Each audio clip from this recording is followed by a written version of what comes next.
예, 하나님의 말씀은 마태복음 6장과 마태복음 26장 말씀을 가지고 함께 은혜를 나누고자 합니다. 마태복음 6장 31절부터 33절까지 우리 먼저 함께 읽겠습니다. 그러므로 염려하여 이르기를 무엇을 먹을까, 무엇을 마실까, 무엇을 입을까 하지 말라. 이는 다 이방인들이 구하는 것이라. 너희 하늘 아버지께서 이 모든 것이 너희에게 있어야 할 줄을 아시느니라. 그런즉 너희는 먼저 그의 나라와 그의 의를 구하라. 그리하면 이 모든 것을 너희에게 더하시리라. 마태복음 26장 39절입니다. 조금 나아가사 얼굴을 땅에 대시고 엎드려 기도하여 이르시되 내 아버지여, 만일 할만하시거든 이 잔을 내게서 지나가게 하옵소서. 그러나 나의 원대로 마옵시옵고 아버지의 원대로 하옵소서 하시고. 아멘. 오늘 말씀 제목은 예수님의 기도와 성도의 기도입니다. 예수님께서 어떻게 기도하셨고 우리는 어떻게 기도해야 되는지를 말씀을 통해서 함께 나누고자 합니다. 기도란 무엇일까요? 기도란 많은 사람들이 기도합니다. 예수님 믿는 사람이면, 크리스찬이면 기도해요. 밥 먹을 때도 기도합니다. 잠자고 일어나서도 오늘을 허락하신 하나님께 기도합니다. 또 인생에 있어서 여러 가지 일을 당하면 그 여러 가지 상황들을 잘 헤쳐나가기를 위해서 기도합니다. 하루를 마치고 하나님 앞에, 하나님 오늘 하루를 주셔서 이 하루를 잘 살게 하시니 감사합니다 라고 기도하고 잠에 듭니다. 매 순간순간 기도해요. 그런데 이 기도라는 행위는 기독교인만 가지고 있는, 크리스찬들만 가지고 있는 신앙의 모습이 아니에요. 이 기도는요, 이방 종교들도 기도합니다. 불교 신자들도 기도하고요, 힌두교 신자들도 기도하고, 또 모슬렘들도 기도합니다. 또 무당들도 기도해요. 여러 종교를 가지고 있는 사람들은요, 각자의 신에게 기도합니다. 대부분 종교의 기도에, 대부분 종교들이 하는 그 기도에 공통점이 있어요. 그것은 뭐냐면 뭘까요? 내가 원하는 것을 뭐 하기 위해서? 얻기 위해서. 내가 원하는 것을 누리기 위해서. 내가 지금 이렇게 크게 누리고 있는데 이것을 포기하지 않기 위해서 기도합니다. 내가 지금 앉아있는 자리에서 내려오지 않고 이 자리를 계속해서 유지하기 위해서 기도해요. 우리의 문제 해결을 위해서, 내가 바라는 이상향을 위해서 기도합니다. 그러면 기독교인들의 기도는 뭐가 다를까? 이 세상의 종교에는 사람이 중심이에요. 이 세상의 종교는 내가 누리는 것이, 내가 얻는 것, 내가 당장 눈앞에 무엇을 붙잡고 있는가, 그것으로 인해서 나에게 어떠한 이 세상에 살아가는데 유익이 있는가, 그것이 중요 포인트예요. 그래서 기도는요, 세상 사람들에게 수단입니다. 수단. 그리고 신은 그 내 노력에 마땅히 응답해야 되는 어떠한 존재로 그치고 맙니다. 우리에게 하나님은 어떠한 분이실까요? 여러분, 성도에게 기도는 무엇입니까? 성도의 기도는요, 달라야 됩니다. 세상 사람들의 기도의 모습하고 우리의 기도의 모습은요, 달라야 돼요. 기독교는 세상과 달라요. 뭐가 달라요? 세상은요, 자기 중심대로 자기의 문제들을 해석해요. 그런데 기독교는요, 누구 중심으로 해석하냐면 예수님 중심으로 해석하는 줄 믿으시기를 축복합니다. 우리는요, 모든 문제를요, 예수님이라는 렌즈를 통해서 보게 됩니다. 구약과 신약 모든 것을요, 예수님이 어떻게 하셨는지가 우리의 신앙의 중요 포인트예요. 그러면 이 기도의 문제에 대해서도, 그러면 예수님은 도대체 어떻게 기도하셨을까? 이 세상에 수많은 종교가 있는데 그들의 기도하는 모습하고 예수님이 보여주시는 기도의 모습은 뭐가 다를까? 이게 우리의 중요한 관심사가 되어야 됩니다. 예수님은요, 세상의 기도와 다르게 기도하셨습니다. 자, 예수님이 말씀하십니다. 마태복음 6장 31절부터 33절이요. 그러므로 시작. 그러므로 염려하여 이르기를 무엇을 먹을까, 무엇을 마실까, 무엇을 입을까 하지 말라. 이는 다 이방인들이 구하는 것이라. 너희 하늘 아버지께서 이 모든 것이 너희에게 있어야 할 줄을 아시느니라. 그런즉 너희는 먼저 그 나라와 그의 의를 구하라. 그리하면 이 모든 것을 너희에게 더하시리라. 아멘. 예수님은요, 우리의 필요를 무시하지 않았어요. 모든 사람에게 필요한 것을 다 아신다라고 말합니다. 누가 아셔요? 우리의 아버지 되시는 하나님께서 아신다. 얼마 전에 지금도 유행하는지는 잘 모르겠습니다. 얼마 전에 대한민국을 뒤흔든 디저트계의 혜성이 하나 등장했어요. 그것은요, 뒤에 유진 사모님이 입고 있었던 그 옷하고 좀 색깔이 비슷해요. 한 입 베어 물면 그 색깔이에요. 딱 겉에는요 초콜릿으로 감싸져 있고 속은 피스타치오 그 잼처럼 돼 있는 것으로 꽉 차 있어요. 뭘까요? 맞아요, 두쫑쿠예요. 대한민국을 강타한 그 디저트 두쫑쿠입니다. 이 두쫑쿠요, 저희 애들이 너무 먹고 싶어 했어요. 그 너무 먹고 싶어 하는 거 아버지인 제가 알까요, 모를까요? 알아요. 그래서 두쫑쿠를 샀을까요, 안 샀을까요? 샀습니다. 샀어요. 하나에 6,000원씩 하는데요, 6개나 사가지고 퇴근길에 사가지고 줬어요. 자녀가 원하는 거요, 아버지가요, 다 알아요. 눈빛만 봐도 알 수가 있어요. 그냥 스치기만 해도요, 알 수가 있어요. 그런데 우리 하늘 아버지께서 내가 원하는 거, 내가 필요한 거 모를까요, 할까요? 네, 알아요. 정확하게 압니다. 그 하나님께서 우리의 필요를 모두 알고 있다고 예수님께서 말씀하시는 거예요. 그리고요, 그 하나님을 믿는 사람은 어떻게 기도해야 되는가를 이야기해 주시는 거예요. 기도의 우선순위를 바꿔주고 계십니다. 성도가 하나님께 올려드리는 기도는 내 문제가 아니에요. 그 기도의 중심에는 내 필요가 있는 것이 아닙니다. 나의 욕구가 담겨 있는 것이 아니에요. 예수님은 분명하게 말씀하십니다. 33절 시작. 그런즉 너희는 먼저 그의 나라와 그의 의를 구하라. 그리하면 이 모든 것을 너희에게 더하시리라. 네, 예수님께서 가르쳐 주신 기도의 본질은 이거예요. 너희는 먼저 그의 나라와 그의 의를 구하라. 너희의 기도의 본질은 하나님이어야 된다는 거예요. 너희의 기도의 본질은 하나님의 나라야. 너희의 기도의 본질은 하나님께서 이 땅 가운데 어떻게 역사하시는가야. 그것을 위해서 기도해야 돼 라고 이야기하는 거예요.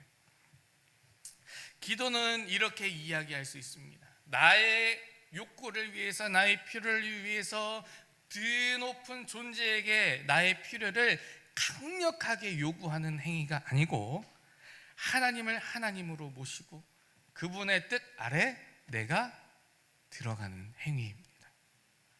하나님의 뜻에 나를 순복하는 행위가 뭐다? 기도다라는 거예요. 하나님의 통치 아래 그분의 말씀 가운데 나아가는 것이 우리의 기도가 될 줄 믿습니다.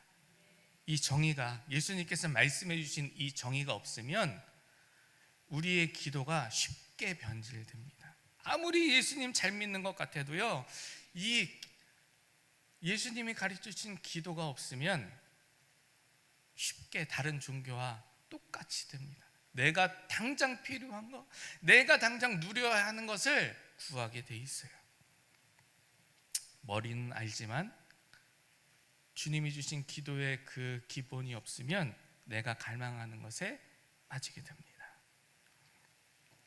예수님께서는 그러면 어떻게 기도하셨는지, 그 기도의 큰 틀을 우리에게 말씀해 주시는 그 예수님이, 그러면 예수님의 삶에서는 어떻게 예수님께서 기도하셨을까? 예수님은 마가복음 1장 35절입니다. 새벽, 시작. 새벽 아직도 밝기 전 일어나 한적한 곳으로 가사 거기서 기도하시더니. 네, 예수님은 기도하셨습니다. 예수님은 기도하셨어요. 어떻게 기도하셨는가? 예수님은 이른 아침에 아직 어두울 때에 한적한 곳으로 나아가 기도하셨습니다. 왜 새벽에 기도하셨을까요? 많은 한국교회가 5시에 새벽 예배를 드립니다. 그러면 한국교회를 위하여 새벽 예배하는 이 한국교회를 위해서 예수님께서 새벽 미명에 나가서 기도하셨을까? 그건 아니에요. 그건 아닙니다. 예수님께서 한적한 곳에 새벽 미명에 나가서 기도하신 분명한 이유가 있습니다. 예수님은요, 낮에는 제자들과 함께 하나님 나라의 복음을 전했어요. 예수님이 가는 곳곳마다 하나님 나라가 확장됐습니다. 병든 자가 고침을 받고 귀신이 떠나가고 하나님 나라가 임했습니다. 백성들 마음 중심에는 뭐가 뿌려졌을까요? 하나님의 말씀이 뿌려졌어요. 예수님의 사역은 이거였어요. 그리고 많은 사람들이 예수님을 찾아왔습니다. 수많은 무리들이 예수님을 따랐다고 기록하고 있어요. 그렇게 예수님은 바쁜 시간들을 보냈습니다. 많은 사람들과 함께 제자들에 치여서 그 일상들을 보냈어요. 예수님의 일상은 이와 같았습니다. 그러니까 많은 사람들이 있었기 때문에 아픈 사람들도 많이 찾아왔고, 또 예수님의 말씀이 궁금한 사람들도 많이 찾아왔고, 예수님은 그 사람들을 다 상대해 주셨어야 됐어요. 너무나 바빴어요. 그 예수님이, 그것도 중요한데, 이 세상에서, 이 땅에서 예수님의 공생의 사역도 굉장히 중요한데, 더 중요한 것이 예수님께 있었어요. 뭐냐면 바로 기도하는 거였어요. 누구한테? 하나님께 기도하는 것. 그래서 많은 사람들이 찾아오지 않는 새벽 미명을 예수님은 택하신 겁니다. 많은 사람들로부터 영향을 받지 않는 한적한 시간을 예수님이 정하신 거예요. 그리고 하루를 시작하는 그 시간에 이 예수님은 많은 사람들과의 교제도 중요한데 정작 진짜 중요한 것은 무엇이냐? 하나님과의 만남이 제일 중요하다라고 여기신 겁니다. 그리고 아침에 새벽 일찍 나가서 하나님 앞에 기도하신 거예요. 우리의 기도는 어떠합니까? 우리의 기도는 새벽 미명을 찾아서 기도하고 계십니까? 예수님은 이 세상의 어떤 일보다 하나님 앞에 나아가는 것이 가장 중요하다라는 것을 가장 잘 아셨던 분입니다. 그리고 몸소 실천하시면서 오늘날 그리스도인들에게, 당시의 제자들에게 보여주는 거예요. 알려주는 거예요. 너희도 이와 같이 하라. 너네도 아침에 일찍 하나님을 먼저 찾아라. 먼저 하나님과 교제함을 즐거이 해라 말씀하시는 겁니다. 예수님은 왜 한적한 곳을 택하셨을까? 이 한적한 곳은요, 하나님께 집중할 수 있는 곳이에요. 많은 사람들이 찾아왔다고 앞에서 이야기했습니다. 많은 사람들이 시끌벅적하게 찾아옵니다. 옛날에 잔치집 가면 음악도 크게 틀어놓고 시끌벅적하잖아요. 그곳에는 우리의 시선이 둘 때가 너무 많아요. 우리의 관심을 끄는 곳이 너무 많습니다. 이 세상에는요, 우리의 시선을 끄는 것이 너무 많아요. 지금도 당장 핸드폰 화면을 켜면 내 시선을 끌기에 너무 충분한 것들이 막 공급됩니다. 자녀들을 키우면요, 자녀들이 다칠까, 이 아이가 어떻게 자라나, 우리의 시선이 계속해서 끌려가게 돼요. 근데 예수님 믿는 사람들에게, 하나님 믿는 사람들에게, 하나님을 섬기는 자들에게 가장 중요한 것이 뭐냐면, 다 이 세상 것도 중요한데 그것보다 더 중요한 것, 그것보다 더 먼저 추구해야 될 것이 있는데, 그것이 뭐냐면 하나님과의 만남이라는 거예요. 그래서 예수님이 한적한 곳을 택하신 거예요. 수많은 장소가 있습니다. 한적한 곳은 하나님과 대화하는 곳이에요. 이 세상의 수많은 것들로부터 차단되고 하나님께만 집중할 수 있는 곳, 우리 인생에 있어서 우리 모든 가스펠교회 성도들, 저와 우리 모든 성도들이 이 한적한 곳을 각자 찾아내시기를 주의 이름으로 축복합니다.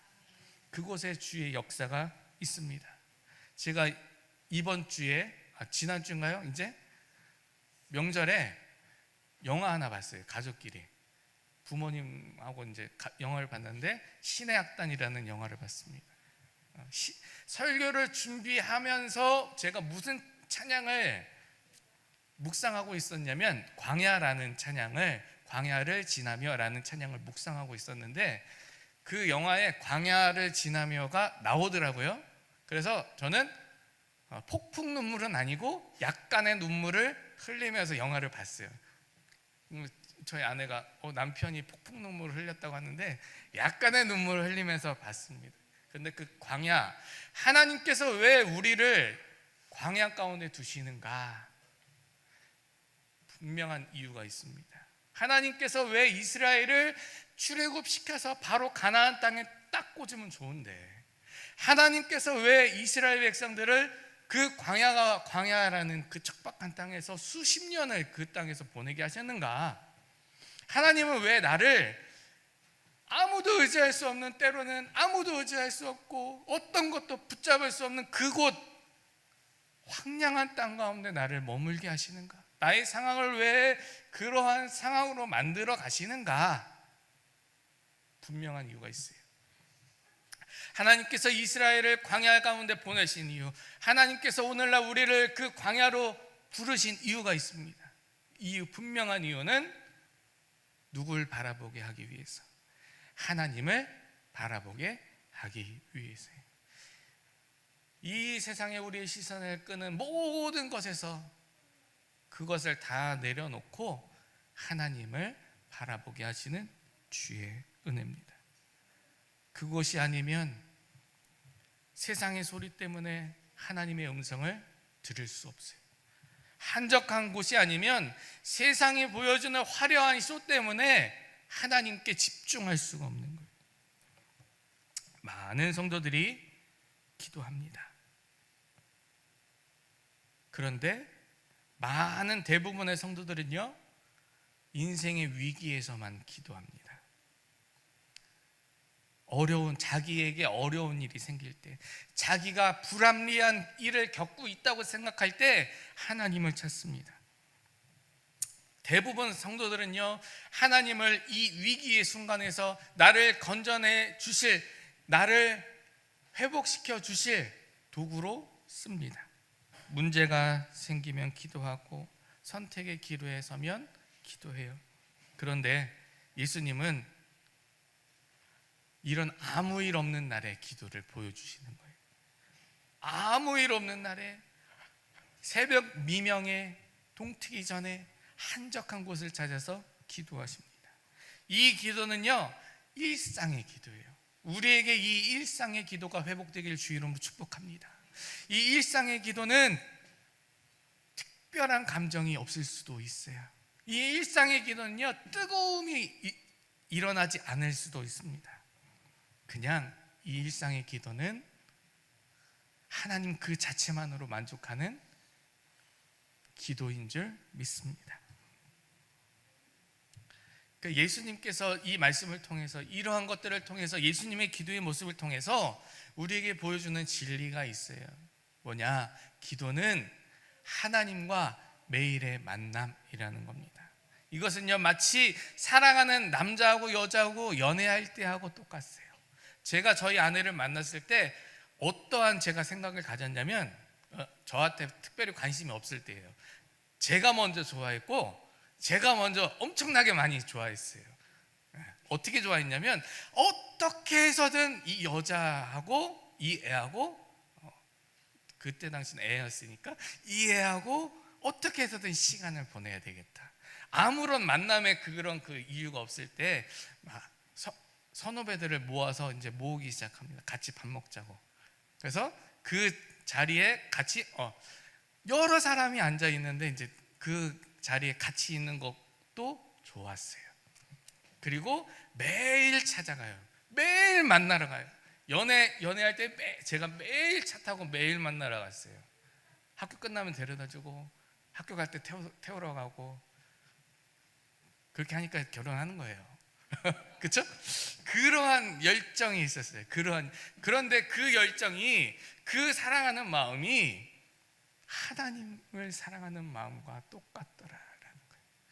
하나님을 대하는 태도가 어떠합니까? 어떻게 해서든 하나님하고 만나고 싶어가지고 한적한 곳을 찾는 거예요. 어떻게 해서든 하나님께 집중하고 싶어가지고 새벽 미명을 찾는 거예요. 사랑하는 사람은요, 하나님을 사랑하는 사람은 하나님하고 만나기를 즐겨합니다. 우리 모두 하나님을 사랑하는 자 되기를 축복합니다. 아담과 하와가 죄를 짓기 전에 에덴 동산에서 하나님과 동행했어요. 얼마나 좋았을까. 그런데 죄를 짓고 나니까 그 하나님과 동행했던 그 동행이 어떻게 돼요? 끊어지는 거. 이제 그러나 예수님은요, 그 모든 끊어졌던 것을 다시 십자가상에서 회복시켜 주신 거예요. 우리는요 이제 그래서 아담과 하와가 매일 하나님과 동행했던 대로 하나님하고 동행할 수 있는 존재가 된 겁니다. 그것을 예수님이 기도로 보여주시는 거예요. 세상에 분주한 것을 내려놓고 그 시간을 찾아서 하나님께 나아가서 우리의 시선을 주님께 맞추며 기도해야 되는 우리 성도들 되시기를 축복합니다. 이 기도의 사람들이 많이 갖는 생각들이 있습니다. 제가 대한민국에서 커서 그런지 몰라도 대한민국에 있는 성도들도 이러한 생각들을 많이 가져요. 기도하는 사람들이 갖고 있는 욕망이 있어요. 그것은 뭐냐면 기도할 때에 하나님 앞에 기도할 때에 하나님의 음성을 듣는 겁니다. 그렇죠? 하나님의 음성 들으신 분, 여울아 나 사랑하니? 들으셨어요? 성희야 나 사랑하니? 하나님께서 이렇게 육성으로 말씀하실 수도 있습니다. 하지만 대부분 하나님께서 어떻게 우리 가운데 음성을 주시는가? 기도하는데 어떻게 음성을 주실까? 중요한 것은 하나님의 음성은요, 어떠한 소리, 어떠한 신비한 현상이 아닙니다. 가장 하나님께서 어떻게 우리에게 말씀하시냐, 하나님의 음성이 기도할 때 어떻게 들려지는가, 대부분의 성도들에게, 대부분의 하나님의 자녀들이 하나님께서 어떻게 말씀하시냐면, 기도하실 때에 하나님 앞에 깊이 나아가실 때, 하나님의 나라와 하나님의 의를 구하고 하나님 앞에 깊이 나아갈 때에 하나님께서 뭘 말씀하시냐, 어떻게 말씀하시냐, 하나님께서 그 순간에 하나님의 뜻을 깨닫게 하시는 거예요. 하나님의 말씀을 깨닫게 하세요. 기도할 때 하나님의 말씀이 생각나요. 그 말씀이 저절로 깨달아지는 거예요.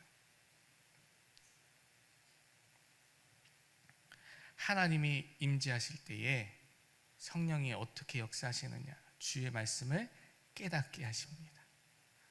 이사야 보시면 이사야 6장 5절에 그때에 내가 말하되 화로다 나여 망하게 되었도다. 나는 입술이 부정한 사람이요 나는 입술이 부정한 백성 중에 거주하면서 만군의 여호와이신 왕을 배웠음이로다 하였더라. 이사야가 하나님의 영광 임재 가운데 들어가요. 하나님의 임재 가운데 들어갔을 때 이사야가 어떠한 경험을 했냐면, 나 하나님 봤어. 나 많은 백성들 앞에 나가서 나 하나님의 음성을 들었다. 교만하지 않았습니다. 이사야는요, 하나님의 임재 가운데 들어갔을 때에 자기 자신을 보는 거예요. 자기 자신을 정확히 봤습니다. 화로다 나여 망하게 되었도다. 나는 부정한 중에 부정한 자고 이스라엘 백성 중에서 나는 부정한 자인데 큰일 났다라고 고백하는 겁니다. 하나님 앞에 나아가는 사람은요, 이러한 고백을 갖습니다. 어떤 고백이에요? 교만한 게 아니고 내 뽐내는 자가 아니라 겸손한 자가 됩니다. 주의 말씀 앞에 내 자신이 완전히 드러나게 되는 거예요. 조금 드러나는 게 아니고요, 정확하게 드러납니다. 하나님 앞에서 내가 어떠한 존재인지 정확하게 알게 됩니다. 그러면 교만할 수 있을까요? 교만할 수 없어요. 하나님 앞에 한없이 겸손해집니다. 주의 음성을 듣는 사람들, 하나님께서 깨닫게 하시는 자들은 이러한 태도를 갖게 됩니다. 잘난 체 하는 자들이 아니라, 나요 나요 하는 사람들이 아니라 주 앞에 한없이 겸손해지게 됩니다. 하나님께서 우리 마음 가운데 역사하시고 우리가 하나님 앞에 나와 기도할 때에 우리 가운데 음성 주셔서 깨닫게 하시는 그 은혜가 충만히 있어서 우리 모두 주 앞에 겸손케 되는 자들 되시기를 축복합니다. 그래서 이 하나님의 은혜를 경험한 사람들은, 성령의 깨닫게 하시는 그 은혜를 경험한 사람은 그 깨달은 말씀대로 살기 위해서 부단히 노력합니다. 그리고 살기 어렵잖아요. 또 하나님 앞에 나와서 기도합니다.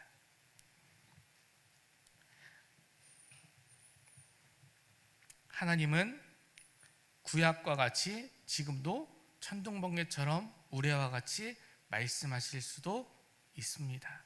그런데 그 현상만 추구하는 사람들은 진짜 하나님을 잘 모르는 사람이에요. 하나님 앞에 겸손한 사람은 내가 하나님 앞에 나아갈 때에 내가 어떤 것을 느꼈는가, 내 경험보다는 하나님께서 나에게 주시는 말씀이 무엇인가, 내가 하나님 나라 위에서 어떻게 살아가야 되는가를 깨닫는 자들이. 성도 여러분, 하나님의 음성은 우리에게 경험을 남기기 위해서 주는 것이 아닙니다. 하나님의 음성은요, 순종으로 들어가는 주의 은혜인 줄 믿으시길 바랍니다. 이 하나님의 음성을 들었다고 하는 사람들이 진짜 하나님의 음성을 들었는지 안 들었는지를 구별하는 중요한 포인트가 있어요. 그 사람이 하나님 앞에 겸손하는가, 하나님을 진정으로 따라가는가, 말씀 앞에 순종하는가. 그 기쁨의 순종이 우리 가운데 있었으면 좋겠습니다. 예수님께서는 또 이렇게 기도하셨습니다. 어디서 기도하셨냐면 겟세마네라는 곳에서 기도하셨어요. 예수 믿는 사람들, 많은 사람들이 이 세상에 살아가면서 아무 일 없이 평온하게 살아가면 얼마나 좋을까요? 그런데 예수님 믿는 사람들은요, 잘 믿으면 믿을수록 어려운 상황들을 때로는 당하게 돼요. 예수님이 겟세마네에서 왜 겟세마네에서 기도하셨는가? 그 기도 시간 이후에는 이제 예수님의 죽음이 예약되어 있는 시간이었습니다. 십자가 고난이 예약되어져 있는 시간이었어요. 그런데도 불구하고 예수님은 겟세마네라는 곳을 정하시고 그곳에서 기도하십니다. 평온한 시간이, 평온한 날에 드려지는 기도가 우리의 기도가 잘하는 기도라면, 이 겟세마네에서 하나님 앞에 드리는 기도는 인생의 위기 한가운데서 하는, 인생의 위기 가운데서 하나님을 붙잡는 기도라고 할 수 있습니다. 이 겟세마네 동산에서 예수님은 하나님께 기도했습니다. 어떻게 기도했을까? 하나님, 나 못하겠어요. 너무 힘들어요. 여기서 끝난 게 아닙니다. 이 겟세마네 기도는 하나님이신 예수님께서 이미 하나님의 뜻을 아는데도 불구하고 육체를 갖고 있는 몸이 너무 힘든 거예요. 그럼에도 불구하고 하나님 앞에 기도하는 겁니다. 하나님, 그 힘든 일을, 그 어려운 일을, 내 생명을 다해야 하는 그 일을 하나님 어렵지만 주의 말씀에 나는 순종하겠습니다 라고 결단하는 시간이었어요. 예수님은 분명히 알고 계셨습니다. 이 길의 끝은 십자가라는 것, 결과는 죽음이라는 것을 알고 있었어요. 모든 사람들의 시선으로 바라볼 때는 그 인생은요, 실패였어요. 망한 인생이었습니다. 그러나 예수님은요, 이렇게 기도하십니다. 마태복음 26장 39절입니다. 조금 나아가사 얼굴을 땅에 대시고 엎드려 기도하여 이르시되 내 아버지여, 만일 할만하시거든 이 잔을 내게서 지나가게 하옵소서. 그러나 나의 원대로 마시옵고 아버지의 원대로 하옵소서. 아멘. 내 뜻대로 마시고 아버지의 뜻대로 하옵소서. 이 고백은요, 어차피 난 죽게 될 거야 라는 체념이 아니에요. 이 고백은요, 하나님을 믿는 신뢰의 절정입니다. 모든 것을 다 알고 계시는 그 예수님께서 얼마나 두려울까요? 육신을 입고 있는 예수님, 육신의 고통도 아시는 예수님, 죽음의 고통을 아시는 예수님, 얼마나 두려울까요? 하지만 그 모든 것 다 내려놓고 이 겟세마네 동산에서 자기의 뜻을 내어놓고 하나님의 뜻을 붙잡는 겁니다. 우리 인생에 있어서 여러 가지 순간이, 위기의 순간이 있습니다. 그 순간에서 우리는 어떠한 기도를 할 수 있을까요? 우리도 하나님을 붙잡게 되기를 주의 이름으로 축복합니다. 진짜 성도와 가짜 성도가 있어요. 어느 순간에 나타나냐면 이 위기의 순간에 나타나는 거예요. 이 위기의 순간에 신앙을 지킬 수 있는가? 이 위기의 순간에 하나님을 붙잡을 수 있는가? 이 위기의 순간에 어떠한 기도를 하는가입니다. 많은 사람들은 하나님의 손을 놓아버립니다. 예수 믿는 것 더 이상 나에게 유익하지 못하다, 더 이상 예수 믿는 것이 나에게 나의 행복을 가져다 주지 않는다라고 생각하는 순간 이 세상의 것에서 나를 부욕해 하지 못한다라고 결정하면 예수 믿는 것을 과감히 포기합니다. 그리고 하나님을 버립니다. 예수님은 어떠하셨습니까? 예수님은요, 죽음이 눈앞에 있는 그 순간에 하나님을 붙잡았습니다. 끝까지 붙잡았습니다. 제자들은 모두 잠들어 있고 세상 한가운데 나 혼자인 것 같은 그 광야의 시간 속에서 예수님은 하나님의 뜻을 끝까지 붙잡았습니다. 내 뜻대로 마옵시고 아버지의 뜻대로 하옵소서.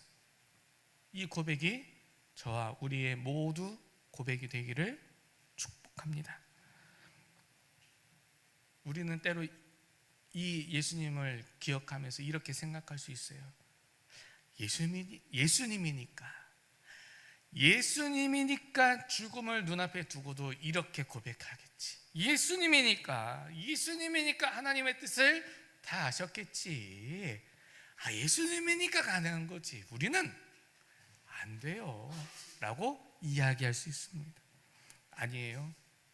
예수님께서 그 겟세마네에서 기도하신 이유가 분명히 있어요. 그것은요, 예수님이니까 당연한 것이 아니고요, 그 예수님이 하나님을 전적으로 신뢰했기 때문이에요. 하나님을 전적으로 신뢰하는 믿음의 성도들은요, 가능합니다. 그 상황에서도, 어떠한 상황에서도요, 가능한 거예요. 다윗이 골리앗 앞에 섰을 때에 다윗의 손에는 무엇이 들려 있었습니까? 한 손에는 지팡이, 나무 막대기가 들려 있고요. 한 손에는요 물매가 들려 있었습니다. 골리앗은 어떠했습니까? 골리앗은 투구, 갑옷, 한 손에는 창, 한 손에는 칼, 무기로 무장하고 있었어요. 객관적으로 보아도, 신장 차이를 보아도, 무기로 보아도 골리앗은 다윗하고 싸워서 무조건 이기는 싸움이었습니다. 다윗은 골리앗 앞에 나아갈 수 없는 존재였어요. 그런데 그 당시에 이스라엘에게, 다윗에게 어떠한 음성이 요구됐느냐? 따라하겠습니다. 하나님은 계신가? 네, 그 메시지가 선포되고 있었던 거예요. 골리앗의 쩌렁쩌렁 울리는 그 목소리 앞에 이스라엘은 가만히 있었습니다. 침묵하고 있었어요. 머리 숙이고 있었습니다. 근데 다윗은요, 그 음성이 들리자 피가 거꾸로 솟는 거예요. 왜? 아니, 이방 민족이 감히 우리의 하나님을 욕해? 하면서 들고 일어납니다. 다윗이 골리앗 앞에 섰을 때 모든 계산은요 패배였습니다. 얼마 전에 그 애니메이션 보셨죠? 무조건 지는 거였어요. 싸움 자체가 안 되는 거예요. 하지만 다윗은 이렇게 이야기하는 거예요. 전쟁은 여호와께 속한 것이라. 아멘이십니까? 전쟁은 하나님께 속한 것이에요. 다윗이 기도하고 하나님 앞에 나아가고 골리앗에게 나아갔을 때에 시선이 바뀌게 됩니다. 골리앗이 한없이 커 보였는데 이제 골리앗 넘어 계시는 누굴 보게 되는 거예요? 하나님을 보게 되는 거예요. 골리앗보다 더 큰 하나님을 보게 되는 겁니다. 골리앗이 작아진 게 아니에요. 하나님이 커지는 순간이에요. 하나님을 바라보는 순간 하나님이 커지시는 거예요. 여러분, 기도가 이런 거예요. 기도가, 우리가 하나님 앞에 드리는 기도가 무엇을 부각시킵니까? 문제를 키우는 것이 아닙니다. 하나님을 붙잡으면 문제보다 더 크신 하나님께서 역사하신 줄 믿으시길 바랍니다. 우리가 믿는 하나님을 다시 확인하고 제대로 보는 자리가 바로 기도의 자리더라라는 거예요. 겟세마네의 동산에 지금 예수님도 마찬가지예요. 답이 없는 상황입니다. 길이 보이지 않아요. 죽음의 공포가 온몸을 휩싸고 있어요. 그럼에도 불구하고 예수님은 그 자리에, 예수님은 하나님 앞에 나가서 하나님을 붙잡고 있어요. 하나님을 신뢰하고 있는 모습을 보여줍니다. 그리고 십자가의 그 길을 가기로 결단하는 거예요. 그 길은요 망하는 길이 아니었습니다. 그 길은 망하는 길이 아니고 오히려 생명을 살리는 길이 된 줄 믿으시기를 축복합니다. 그 길을 가신 예수님 때문에 우리가 하나님의 자녀가 된 겁니다. 성도 여러분, 기도는 상황을 바꾸기 전에 우리가 바라보는 대상을 바꿉니다. 내가 바꿔지는 게 아니고 하나님께서 성령 가운데 역사하셔서 우리가 기도할 때에 우리의 눈을 열어서 다른 것을 보게 하시는 거예요. 그 문제, 그것만 포커싱하는 게 아니고 다른 것을 보게 하시는 거예요. 뭘 보게 하시는 거예요? 골리앗보다 큰 하나님을 보는 거예요. 이 문제보다 큰 하나님을 보게 될 줄 믿습니다. 하나님을 붙잡는 것, 세상에서는 바보 같은 일이에요. 세상에서는요 실패한 사람입니다. 하지만 하나님의 시각에서 바라볼 때 이 문제 말고 하나님을 바라보는 순간 길이 열리게 될 줄 믿습니다. 말씀을 맺겠습니다. 성도란 무엇입니까? 성도는요 길이 보일 때만 하나님을 붙잡는 것이 아니고 사방이 다 막히고 길이 전혀 보이지 않는 그 순간에도 기꺼이 하나님을 선택하는 사람들입니다. 많은 사람들이 기도로 답을 얻으려고 애를 씁니다. 하지만 기도로는 답을 얻는 사실 그 시간이 아니에요. 그 기도는요 막막한 상황 가운데서도, 모든 것이 다 끊어지는 것 같은 그 상황에서도 우리의 유일한 밧줄 되시는 하나님을 기억하고 그 하나님을 붙잡는 행위입니다. 때로 하나님이 우리를 광야에 홀로 두시는 이유는 그곳이 아니면 우리가 하나님께만 시선을 고정하는 법을 배우지 못하기 때문입니다. 마리아가 분주한 일을 내려놓고 예수님의 발치에 앉아서 예수님의 음성을 들었던 걸 기억하시죠? 기도는요, 하나님이 좋아서, 그분이 너무 좋아서 그분 앞에 머무는, 그분의 사랑 앞에 머무는 은혜의 자리인 줄 믿습니다.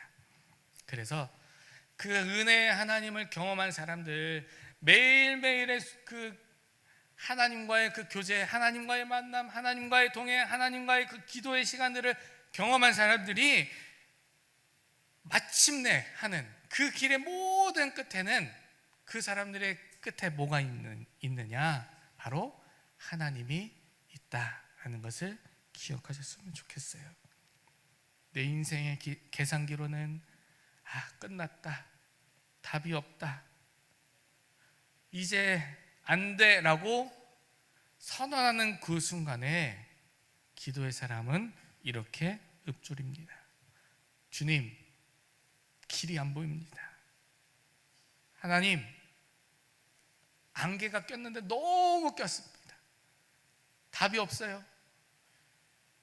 그러나 저는 주님이 말씀하신 쪽으로, 하나님께서 비추시는 쪽으로, 주님이 계신 그 쪽으로 하나님의 말씀대로 나는 나아가겠습니다 라고 고백할 수 있습니다. 그 고백이 다윗이 골리앗을 무너뜨린 물매였고 인류를 살리신 예수님의 십자가였습니다. 기억하실 것은, 기도는 하나님과의 매일의 만남에서 자라납니다. 그리고 겟세마네라는 그 인생의 순간에서 증명되는 줄 기억하셨으면 좋겠습니다. 이 하나님과의 사랑의 대화를 매일매일 시간 순간순간 우리의 일상에서 누리시기를 주의 이름으로 축복합니다.